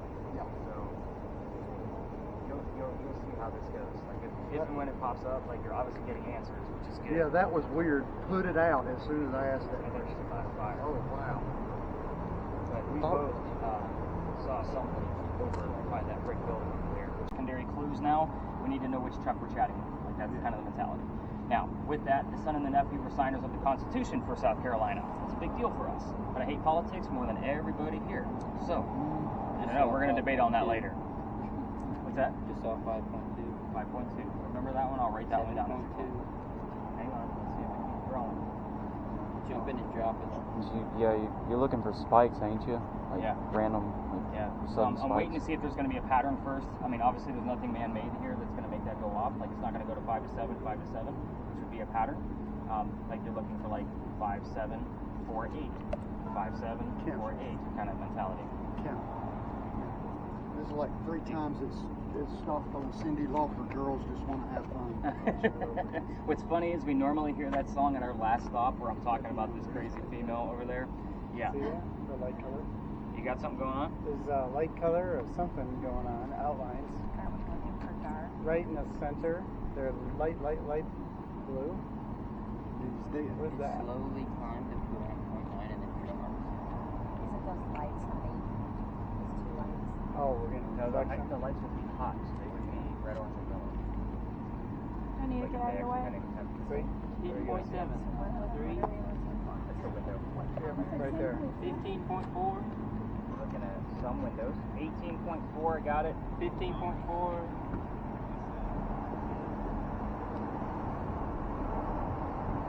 So with the building over there, there's a lot of windows. Yeah, now I see that. Windows are always going to be colder. This is taking on the breeze, and you can't see through windows with that. Surface temperatures only. 12.3. Those white outlines that you see, it's trying to help you see in 3D because it only sees in 3D. 14.1. Let me grab those numbers. All right. What numbers are those again? 14.1, motion and stuff. 27 and a half, 41.3. Oh. No, the red. Okay, that's right. This is Wow, before we even touch the history. So, I got a 41.3, 18.7, 15.3. I thought I heard a 14.1. At this point, don't give me anything below 18. All right, so kind of hold off on those numbers so we can kind of get through the history here, but I do want to explain what all of these numbers mean, just because they're starting to show up already. So that device is measuring electricity in the air, okay? So it kind of makes it a simple format. To put it behind your TV set where all your wires are, it's going to read about 40 to 60 milligauss, just based on the wires that you have back there and how many things you have plugged into it. If you're standing next to a running microwave on high, it's going to read about 150 to 170. The highest I've ever seen that device go has been in this space, ever, in all of my investigations, at 214 milligauss. Those are dangerous levels. So he said there was a 40 something. he did. So that's basically the same amount that would be behind your TV set with all of those things plugged in. If that kind of gives you a concept. 40 is the normal base for this. The spikes that we'll see is about 18 to 22. That's where I'm like, okay, we have some activity going on. Now I will tell you, the past 2 nights we had a 66, and then last night we had a 61. So I was pretty stoked about all of those. I am excited about the 41. Don't get me wrong, because that's way above the average. But I also want you to keep in mind, if it goes into triple digits, like into the hundreds, you need to let me know immediately. I'm a guy with epilepsy. I don't play around with electricity in the air and the neurological disorder that I have. So again, with that 214 that I saw that night, we left very fast. So again, when I talk about these dangers at the beginning, like some people laugh it off, like these things happen. So again, I'm not going to mess around with those things. But yeah, 41. Definitely good They stuff. said no research is necessary. Not with the brain issues. So, we're going to get back to the Pinckney family. So, I'm glad that you're spotting things and blue things are showing up and you're kind of paying attention, which is good. Because a lot of people just like to hold these cameras around and we watch the film later. These cameras are not easy to watch in real time because they're smaller. So, again, I'm going to put them up on YouTube for you so you can watch them on your TV sets, your computers, however you want to. Back to the Pinckneys. We're going to talk about Eliza Pinckney. So she's got a way better story anyway. Eliza married Charles, her husband, at a very young age according to today's standards, not the colonial times that she came from. So if we're going to ask her how old she was when she got married, you're not going to hear numbers like 12 and 14. So just kind of keep that in your brain. It's according to today's standards. I bring this up because her husband was over double her age when they married. So it was a creepy age gap in the 1700s, definitely a creepy age gap now. So just put that one in the back of your thoughts there. But she married him because her father was over in England, where she's from, and he thought he was dying. He's trying to bring all his children home one last time. So Eliza didn't believe he was dying, so she stayed put and got married. It's 1744. You don't get married in 1744 for a green card because we're not even a country yet. She did marry him out of love. There was no foul play. A lot of people like to ask that. I'll debunk it for you now. Now, along with that, she was correct. Her father did not die right away.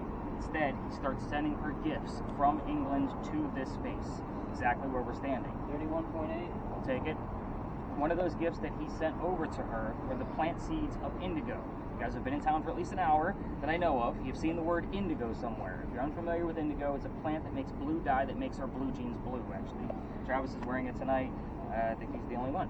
Yeah, I usually only have one example, and the other night I had everybody was wearing blue jeans. I was like, woohoo, look at you guys, supporting Eliza, very cool. But anyway, she didn't know what to do with these seeds. She had to learn from her slaves how to keep it cultivated. It's obviously not hot here all the time. Once she figured it out and experimented with it here, she moved it to a cash crop plantation just south of here by the Stoner River. Gets a hold of her father and says, rice plantations are starting to go downhill. We're going to make a killing with the indigo. And we now have an international businesswoman during colonial times. That's all the boring stuff about her. We got to bring it up because it's obviously a big part of our history and going to be a lot of what you're investigating here tonight. Let's get into the weird stuff. Is everybody else feeling rain? Yep, a little bit. So I'm going to check on the weather once we separate and I kind of go through this weird stuff. And then in the event we need to seek shelter because things can happen very quickly in Charleston, we're going to go right back to the Red Barn lot underneath the canopy that's over there. And it's the closest piece of shelter that we have. It's not that I think you guys are going to melt, but I have thousands of dollars of equipment in your hands. So I think you guys get it, right? So here's the weird shit that goes on here. I'm going to give you guys a series of questions. If you want to cherry pick, which, Taylor, you're going to have to because I don't have a series of questions. So it's going to be a matter of like whatever you want to know most about. Let's see if you can get the answers. Kim, with yours, I want you to focus on Eliza's death. This is where things get really hairy because there's a lot of information here. So you can ask how old she was, what she died from, where she's buried, and what U.S. president was a pallbearer at her funeral? So again, very specific questions, not yes or no answers. So again, even if you want to go rogue and ask your own, you can. Just be very respectful. She's a very prominent English woman. Remember that. Who else has a spirit box? So Travis, you're the only one. So with yours, you're going to have two kinds of sets of questions, because remember, I normally have like 6 of these running out here. The mansion's not here anymore, right? Yep. So find out what happened to it and when that happened. We're looking for a very specific date, so day, month, and year. We'll take any one of those 3 digits, or just a month, or however we want to do it, as long as we get the actual tragedy of what occurred to the mansion. The other thing you can ask is, I already told you there's one child. His name was Charles. There are more. You can ask how many and what their names were. Okay. That's it. Reason why, there's a tragedy there.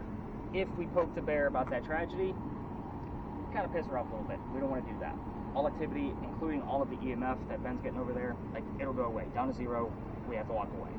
So it's kind of the mentality.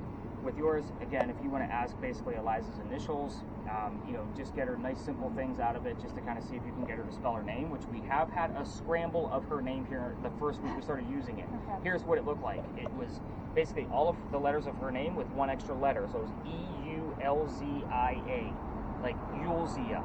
So we had Eliza mixed, like scrambled, obviously all right there with a U mixed in with it. So again, we're going to spread out in this lot. We're not going to go in between vehicles. That's the biggest rule that I have in this location. Luckily for us, we have lots of spaces we can kind of hide in. But we're going to be, I got to keep Ben behind so I can show him how to use that device. But let's check the weather real quick. It's picking up. It is picking up. Bummer. It's okay.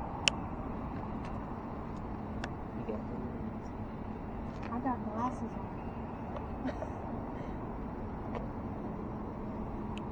Looks like we might just get a little bit of no more than this.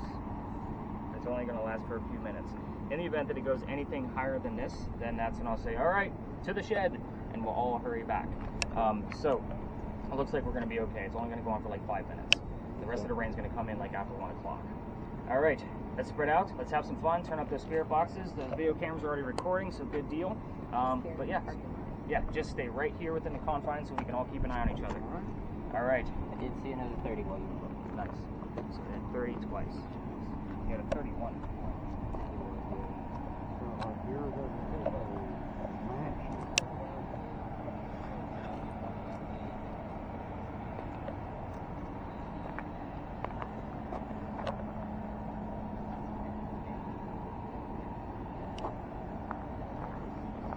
What happened to the mansion?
Anything?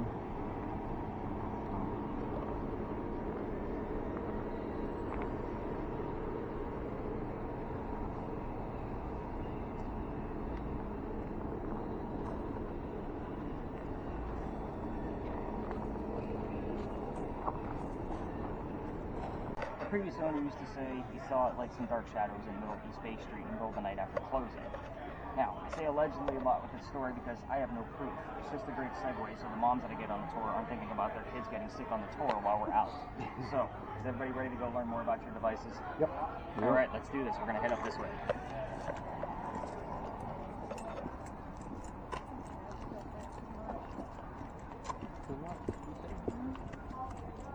Did you carry it?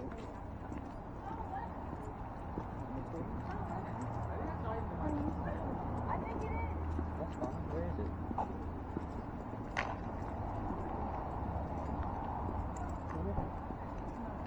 So that's fine.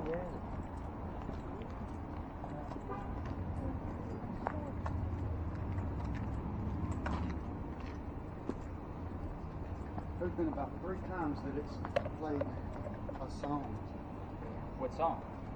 It's different songs, but it's played like a full sentence of a song, but I haven't been able to make out what it's saying. Okay. Well, over there you said pick up the script, right? Pick up on the script for something that's very similar. Okay. What script is very significant? Interesting. All right, so welcome to the Big Red Barn. We are not going to be spending a lot of time here. This is so we can learn more about your devices and gives you an opportunity to ask me questions about your gear. First and foremost, among the party that you're with, feel free to intermingle your devices. So what I mean by that is change it up.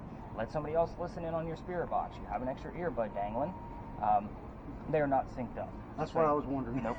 Don't sync it up. I don't want them that way. It doesn't make it very genuine for you guys. So that way you guys aren't coming up with the Mine's exact actually same going a thing. little quicker than yours. Is it? Shouldn't be. They are set up on the same speed. So at times you'll see like it'll pause for a split second. Oh yeah, yours. Oh, does it? Yeah. Okay. Maybe that's why I'm Mine hearing fell the behind yours. sentences in the songs. Might be. All right, so Big Red Barn. So this place, this is where we keep some of your horses for the carriage rides. So it's part of the reason why we use earbuds with all of the noisemakers now, because the horses don't like the white noise. Imagine that. They'll kick that metal wall and scare the bejesus out of all of us. So we don't want to do it and make the horses angry. So the history here is really simple, and I made it that way on purpose. It's just a good example of what your devices are going to be doing. This is the same red barn that held horses that delivered milk and eggs to the residents of Charleston. That's it, 1860s to 1920s. Very simple. Keywords here are going to be delivery, milk, eggs, anything relative to a stable. So let's talk about all these communication devices. That includes the Ouija board and the 2 spirit boxes that we're using. So I have a Ouija board or a spirit box in my pocket, but in a nutshell, here's how this usually works. What's the first question everybody wants to ask a Ouija board or a communication device to a ghost? Is there anybody here? What's Is your there name? anybody here? Perfect. Anybody here? So let's say Kim hears the answer of no. That means somebody's here. Excuse me. All right. We are not going to be asking yes and no questions all night long. Regardless of whatever your TV shows tell you, paranormal evidence does not come out of yeses and nos. You want specific details. For example, if somebody's here, tell me what color the big red barn is. Obviously, you already know the answer is red. So you guys are all listening, or the 2 of you are listening for the color red, and then obviously we're looking for the color red, but you guys are using song lyrics and DJs to be able to convey messages back to us, and the word red might not be available to the song lyric or DJ. Fire truck, blood, heart are specifically red. I would take that as an acceptable answer if it was direct. What color is the big red barn? Blood. I'm good with that. However, you guys have enough of my gear out here where we're going to be able to hopefully get 2 happenings to be able to at least come close to calling something paranormal. Another example. Let's say the word list that I'm using has the word art on it. It doesn't mean anything over here next to football players and ponies. But then Travis hears the number 40 coming out of his spirit box. Put them together, Art Faircloth was number 40 on Big John's team. You guys see where this, again, it's more about like putting the clues together like, you know, like an escape room than it is so much a ghost tour, so to speak. We're going to be talking about a lot of history, but it's about where do all the puzzle pieces actually fit in. So hopefully, you know, you 2 have a much better gist of how to listen to that. You're already hearing song lyrics, which is good. 2 cameras. So Ben and Stuart. First off, we're going to be in spaces like this where there's going to be parked cars, and I screwed that up, didn't I? See, you were supposed to tell me. Big Tom. Hayden, got it. So he was supposed to correct me, but he laughed, so that was his correction. I'll take it. So Hayden and Stuart. People don't like their cars to be filmed. People don't like to be filmed themselves. So we're not going to be YouTubers out here and staring at cars. People get a little weirded out by that. The second thing is we're going to just be very cautious in some of the spaces that we're in with our cameras. I'll always give you the cues for starts and stops. I know yours has been running this entire time. But with yours, we'll start with yours, Stuart. You're going to try to do 2 things for us. You're going to try to keep one of us in view. I know I said don't film people, but we all pay to get filmed here. So the reason why, we're the warmest thing out here, like I pointed out earlier, so it's much easier to find a cold spot when we have a 97 to 99 degree skin temperature in the frame. It's much easier to find that cold spot, you know, because there is a bigger difference. So again, try to keep one of us in view. The other thing is to keep the sky out if you can. The reason for that is the blue dot that's on your screen defaults to the sky because there's no surface. It's going to look like a massive cold spot, like 30 degrees up there, and we're going to be like, oh, look at the anomaly up in the sky. Yeah, we don't have UFOs following us around. So, again, if you can, try to keep the sky out of view. With yours, Hayden, not Ben. Nice. Stuart. I'm just joking. He's gassing me all night long now. Right? I So, told you it's nice when he's quiet. Shut up. nice slow movements. The slower the better. We do capture a lot of orbs with that particular camera because of what it is. So the slower you go, the much better it's going to be. So it would be, you know, you can kind of basically check in on everybody else's stuff and kind of see how things are going. Pan around. Yep, you got it. Nice slow movements. So the only person I have left to work with is going to be Ben, and that's going to be at the next location. So this is an opportunity for you to ask any questions you have about your device. Yes. I understand the concept of possibly needing to teach the spirits using this device and communication. I don't understand fully the best ways to do that. Would So- be to You have to remember that your device works exactly like Ben's. His is giving us a reading, like of the actual measurement of it. Yours is detecting any fluctuation. So, for example, I would say, John, if you want to tell us your name, you have to get close to this box, because he's not going to know what it is, this box when you want to stop it on a letter. You know, if you want to give us your initials of, you know, JC, because his last name was Kennedy, then you have to stop it on the J, so forth and so on. So again, with your device, we're still learning about. I haven't had this device very long, like maybe a month. So we've used it maybe 20 times since I've had it. So again, this is still experimental with yours, and you're going to see like it's going to be, you're going to cherry pick what you want to actually work with on it out of the questions that I'll be providing. Speaking of which, this would be the only space where I give you questions like what color is George Washington's white horse? Again, like what we're doing right now with the Big Red Barn. So just kind of keep that in mind. I am going to withhold information on purpose, so that way you guys have genuine experiences. So, go ahead. Earlier, you handed it to me. I saw like a 0.4. I'm assuming just movement causes it. And walk over here, I saw a 0.3. But while we were standing over there, I saw a 4.5. We were also standing next to an electrical pole. Okay. Electrical poles will go anywhere between like 3 to 12 when you're like 5 to 6 feet away from them. Okay. So it's actually not that high of a reading. And also, and up to a 1.1 is natural from the Earth. So I've again, been sitting at a flat 0 almost the whole time so far. so up to doesn't always occur. So again, you're going to see like certain spaces are going to be like the base reading of what I normally find is going to be much higher than say another space. You're going to see me get excited about 4s in one space and then 25s in another. So it just depends on the location that we're going to be at. But yeah, good question. All right, are we ready to get away from football players and ponies? Let's dive into history. You guys ready? Yeah. All right, let's do it. We're going to go this way. Nice try, in case anybody wondered.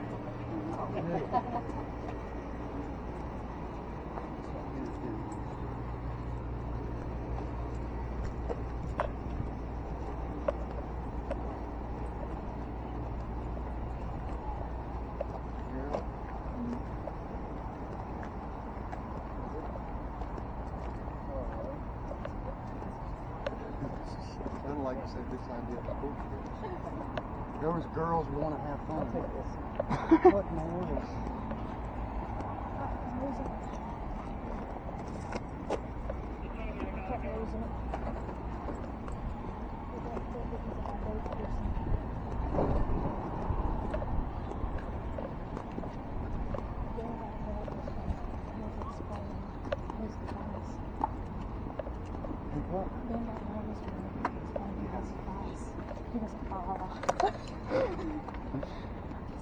Come on, Ben. Yeah, I can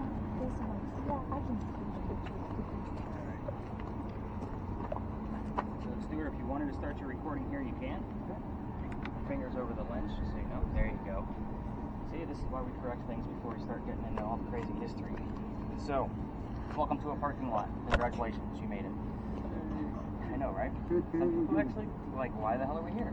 This place used to be something. Of course it did. It used to be the Eliza and Charles Pinckney Mansion site. It sat in the front of this space facing East Bay Street. Eliza's garden was lined up with 5 Church Restaurant and came all the way across. We're standing in the servant and slave quarters for the home. I always like to give you a quick layout of where we are so that way you kind of get a gist. Here's what goes on here. Who the heck were these people, I guess is the first question. Eliza and Charles had a son named Charles. They had a nephew named Charles. That's 3 different... Hayden, I think we're going to go with you on this one because you've been the quietest person, and commentaries aren't always the funnest thing to listen to because you're going to be recording everybody else anyway. So I've already started the recording, so just kind of hold it nice and steady. I just wanted to get used to it. It's a little bit humid out here for us because we were supposed to have rain. So I just wanted to make sure it's going to get used to it and kind of test it. It's good he's quiet because when he opens his mouth, he doesn't It's usually stupid. How crude. Spirit boxes. Love you. We're going to be using several spirit boxes tonight. Spirit boxes are a way for us to communicate with the dead. So if you're unfamiliar with these, on your TV shows, this is the white noise. So, and when Zach Bagans tells you the bullshit he thinks he heard and puts it in the middle of the screen trying to convince you of the same thing, yeah, we're going to be doing that in real time. However, what they're putting up in the middle of the screen for you and the gargly sounds that they're saying, oh, we heard it say our name kind of thing, those disembodied voices are a rarity. So I capture about 4 or 5 of those a year, not 12 an episode. So we're using beginner methods here tonight. The beginner method is to actually slow down the radio speed. And what that does is it allows the radio chatter to come through. So we're going to be hearing song lyrics, DJs, commercials, and disembodied voices if and when they show up. So that radio chatter, it's a 50-50 shot that if we can make out what it's saying, like DJ says, welcome to Charleston, I want to know that we heard welcome to Charleston. Like, it's that simple. So if you heard a song lyric that said drop it like it's hot, I want to know that you heard drop it like it's hot. So again, it's a 50-50 shot that we can tie it to the location, a person in history we're talking about, or even something going on with one of you. Drop it like it's hot might actually, we just want the word hot. It might be a fire in that location. So again, it's about like what's actually popping through. So you're going to find like there's no such thing as a coincidence. And a lot of these things, like why we use so many spirit boxes, is they usually link up and we usually have a full sentence or more clues to one specific instance in that location. So the cool thing is that Kim's going to be the only one to hear this one in real time. She's going to have an earbud in.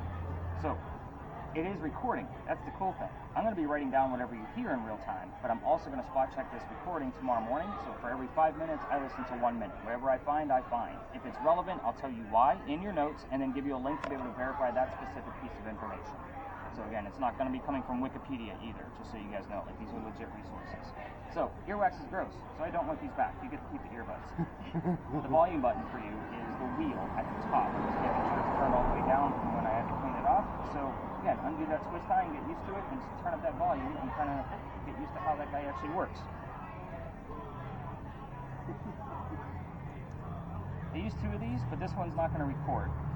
So Travis, I'm going to be relying on you in real time for whatever you hear, so that way I can write it down in the notes. I'm not going to be able to listen and kind of double check.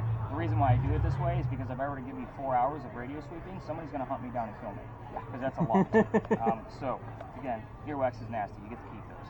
Volume is the wheel, so it's all the way turned down right now, so kind of get used to your device.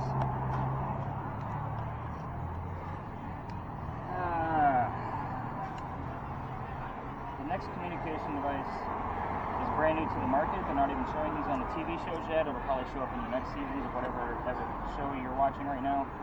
But it's called an Envoy, but in a nutshell, it's a digital Ouija board. So what it's doing is it's using EMF to be able to determine a cursor that's moving across all of the letters of the screen. I've seen similar devices that do the same thing. So anytime there's an EMF fluctuation, it's going to stop that cursor on the letter that it is and put it in the bottom row. So with this one, like, it can be a little touch and go. It's like we're teaching the ghost how to use it, honestly. Like, it hasn't been super productive for us yet, but it has given us initials, full names, full words, and anagrams that we've had to unscramble. So this thing is like super cool to watch because, again, to kind of see how it actually works. We're going to be playing with the sensitivity all night, just so you know, Taylor. This one's going to go to you. So. It's good I don't need an earbud because of my bass. And last but not least, Mr. Ben. EMF reader. You're going to be our multitasker. So, you guys have probably seen these guys on your TV shows, alright? Your little EMF detector blinky light guys. Yeah, we're not using that tonight. The reason why is because I normally hand that to the short person on my tour, meaning they're like 5, 6, 7 years old, because it keeps them nice and occupied. And again, they use them on TV because they're super sensitive. This one is way more accurate, and it's going to give it to us in a digital format. So the big numbers on the top bend, just so you know, anything above 2.5, I want to know what's going on. We're still going to debunk a lot of things, whether it's cell phone, wiring, things like that. But again, 2.5 is the second green dot on the device I just put away. The bottom is ambient temperature. Stuart finds something on his camera, you and I are going to find it and prove it or debunk it with that little probe right there at the top. Last but not least, it has a motion sensor on it. Anything gets close to the antenna that I just pulled out, it's going to go off. I'm not touching it right now. I'm touching it now. There's different colors and different tones in there. You and I are going to talk about those as we start to use it. So I'm going to turn it off for now. Again, you have a big job, but everybody is basically going to be relying on you to tell them where the hot spots are. That one actually goes to you. So, I normally run one of these just so that we have it as kind of a point of reference. And I actually have a separate device set up for it, but I'm going to use it just on my personal cell phone tonight. This spirit box works a lot differently. We don't have to listen to it either. If you watch the TV shows, this is going to replace an obelisk. It's the one that gives you the words in the center of the screen and it kind of tells you what a ghost is saying. The reason I like to use this instead, because I do have an obelisk, but I prefer this one, believe it or not. It has 9,000 terms in it. An obelisk only has 2,000 terms in it. So I like to use this one because it kind of gives me a grab bag of things to sift through. It's working the exact same way the red spirit boxes are working by listening to the radio station and spitting out a word that it recognizes from its dictionary. The cool thing is that it is going to save the entire set of terms and phrases into a list. Last time I used this on my own with a tour, it had 85 entries. That's a little higher than normal. I'm going to clear them out to start you guys off with a fresh list. Here's what I'm going to tell you. This is a phone app. 80% of this is going to be bullshit and it's not going to mean anything. It's the other 5 to 20% that's going to mean something. We might get one term out of it. We might get 15 to 20. We never know. That's the cool thing about this guy. So I'm going to let this guy run all night long. It'll be in my pocket. I'll pull it out from time to time, but I'm going to be focused on all of your devices mainly. But you will get the full list back as well. Sometimes things show up that are relative to you only, and you didn't want to let the whole group know about it. For example, I had a girl email me the next day and say, my cat's name is Radar, and my grandmother's name is this. It was, the cat that I got from her.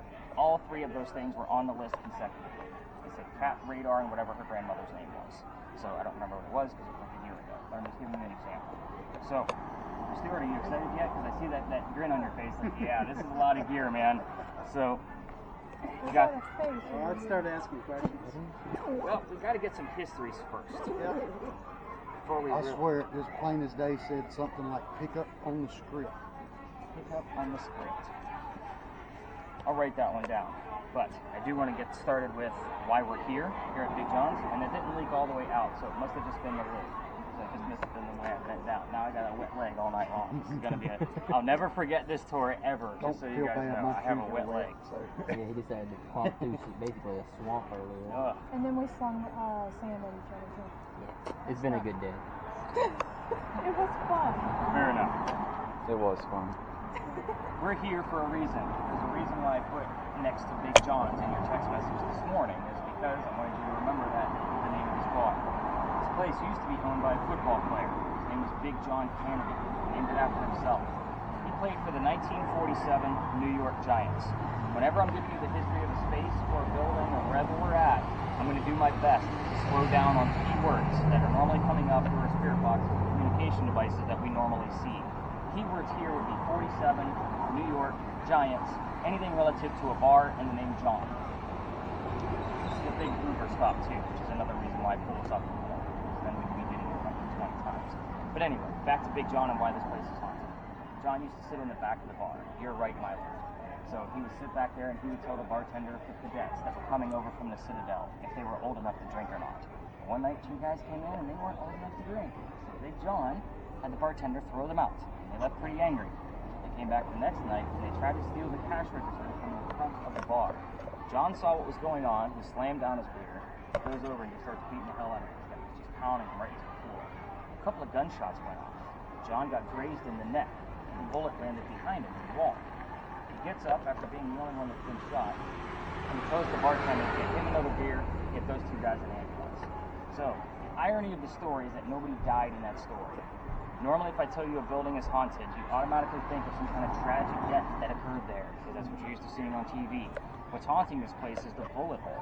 It's allegedly still there. I say allegedly because this new renovation of Big John's may have filled it in. But that means they sealed Big John's blood inside the building. People that sit in the front of this bar tend to get a little queasy, nauseous, or a headache, which is exactly why we started here.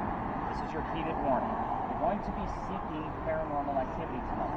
I've yet to have a tour in 3 years that didn't have something happen as far as activity, but I don't know how it's going to affect the people on the tour. So if anybody feels any of those things that I've already mentioned, of the headache, the nausea, the dizziness, I need to know immediately so we can move the whole group and get that person to safety. It's a very, very big deal.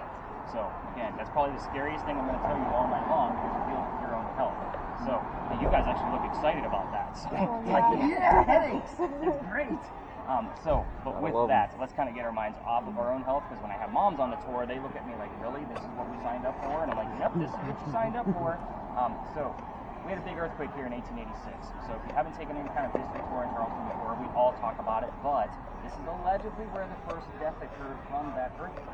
The white mantle you see in the middle of the building also wraps around the front of the building. A piece of it broke off during that earthquake.